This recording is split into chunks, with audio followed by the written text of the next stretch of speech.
I wanted to be a wife and a mother that was different than the wife that I had seen my mother be, and give my children a different childhood that I had. And so I had spent my years dreaming of what I thought a marriage should be and what a husband should be, and one who would protect me and guide me and love me. I grew up not knowing what a family was. My mother's identity came from men. I saw men come in and out of our home. We were sworn to secrecy. Our house as a child was very chaotic. We never knew if my dad was drinking when he came home, and if and when he came home.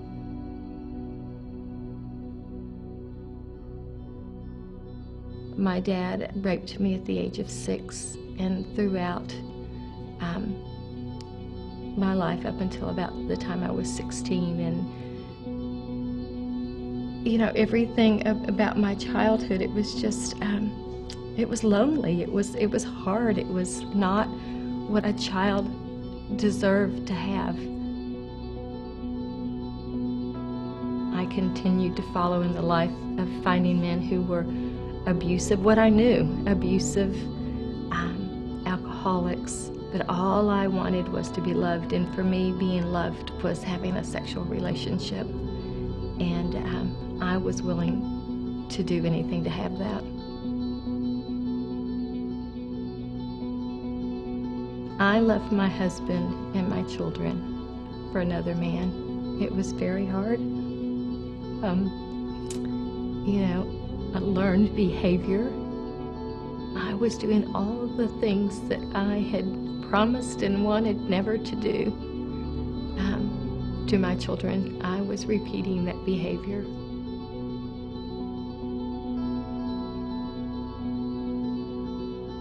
I felt dirty, I felt shameful, I felt guilty. I didn't want the life that I had. I wanted to be different. I would say, okay, Lord, you know, I'm going to just trust you, and I'm going to share the desires of my heart with you, and we're just going to walk this out, because you're all I've got. That night I asked Jesus into my life.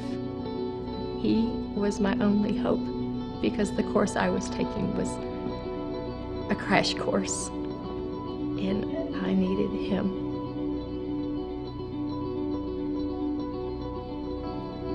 This was in February.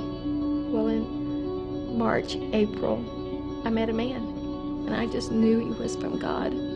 By August, Jay and I were engaged. We'd bought a beautiful home together, and he loved me, and he loved my children.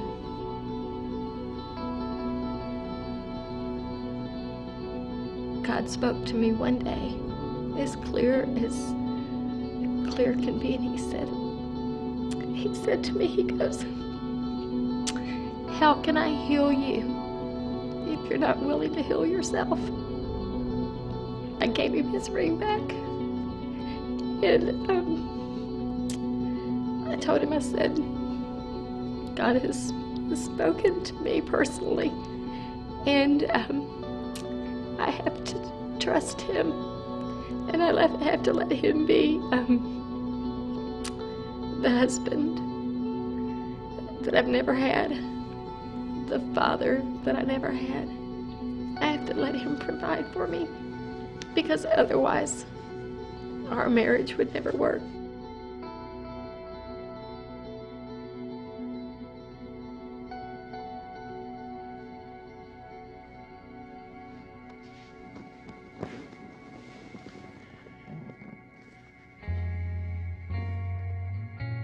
I needed someone that I could trust, that I could share my deepest, darkest secrets with. I had started Christian counseling with an inner healing process with an amazing woman named Joyce. There were days where we would just pray and we wouldn't say anything, and there were other days where we would go through step by step as if peeling an onion and just revealing and and each layer that came off, the closer I knew I was to a new life.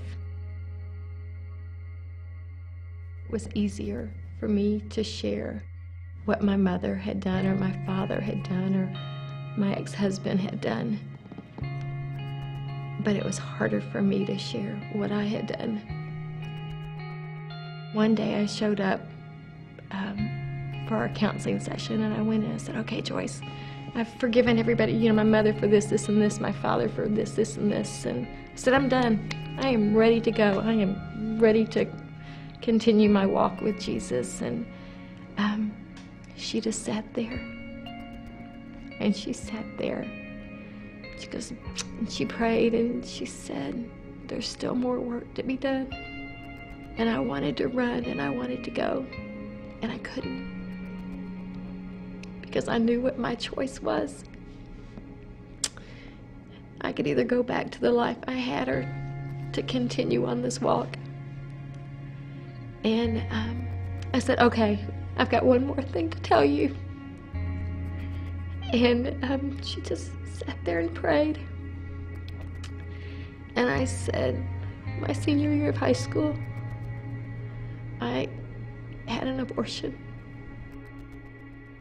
All I wanted was to be loved. And that's all I knew to do.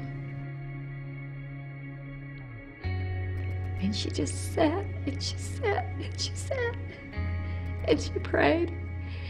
And I thought, okay, why can't I leave? And she just continued to sit there, and I said, okay, this is it. I'm going to tell you one last thing, and I'm finished. After I left the boys and their father for the other man, I said, I got pregnant, and I said I couldn't have that child because of all the guilt and shame that I already carried. She just didn't say anything. She just sat there and prayed. And I thought, okay, Lord, how would she know? How could it? Nobody knew that there was one last thing. And I realized that God knew, and He wanted me pure, that He didn't want to let me go. And so I just looked at her and I said, Joyce, I said, I had one more abortion. And I said, it wasn't very long ago.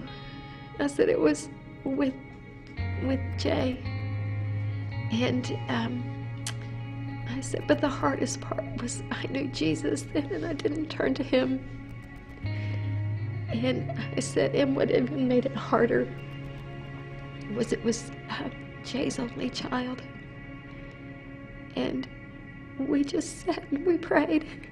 And I looked up, and my greatest fear was that she was going to be gone and Jesus would be gone. And yet they were persistent, and they knew at that point that there was nothing else, and I knew at that point that I was free.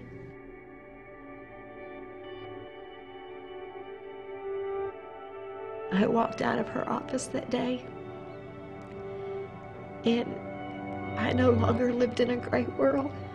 I lived in a very black and white world. The sky was bluer, the grass was greener, the birds sang, and it was as if I walked into a whole new world. And I knew that day who I was in Him, and that He loved me, and there was no more guilt and shame, that it was gone. He was now carrying that for me, and I was now capable of being the wife and the mother and the person that He created me to be.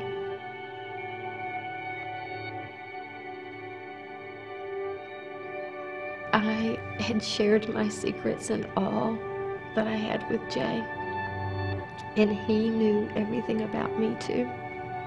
And so there were no more lies, there were no more secrets, there was a new relationship. And 2.5 years later, I married Jay.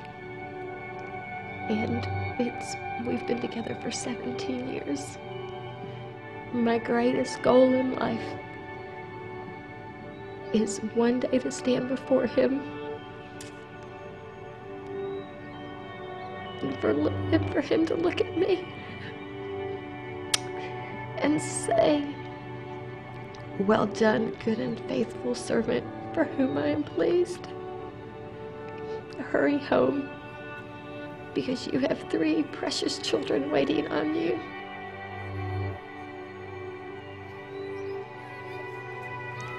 I am Lisa Luby Ryan, and I thank God every single day that I am second.